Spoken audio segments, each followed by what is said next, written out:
Sir. Sir நீங்கள் அவர் தானே? No, நான் அவர் இல்லை.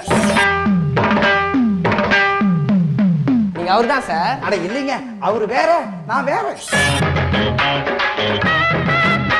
நீங்க என்ன சார் இந்த பக்கம்? என்னால நம்பவே முடியல. ஒன்றும் நம்புங்க சார், நான் அவர் இல்லைங்கிறனால. அங்கிள் நீங்க அவங்க தானே? நான் அவர் இல்லடா செல்லக்குட்டி. ஆதித்யா சேனல்ல வர ராதா காளி அப்பன் அங்கிள் தானே நீங்க? ஆமாண்டா என் கண்ணு. உங்க ஷோஸ் எல்லாம் நான் நிறைய பார்த்துருக்கேன். உங்களோட ஃபேன் நான். அப்படியா?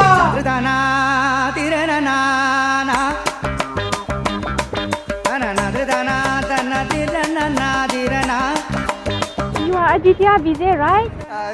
Yes, yes. We have watched all your shows. Is it? We are all your huge fans. Yes! I see. என்ன ஓகேவா?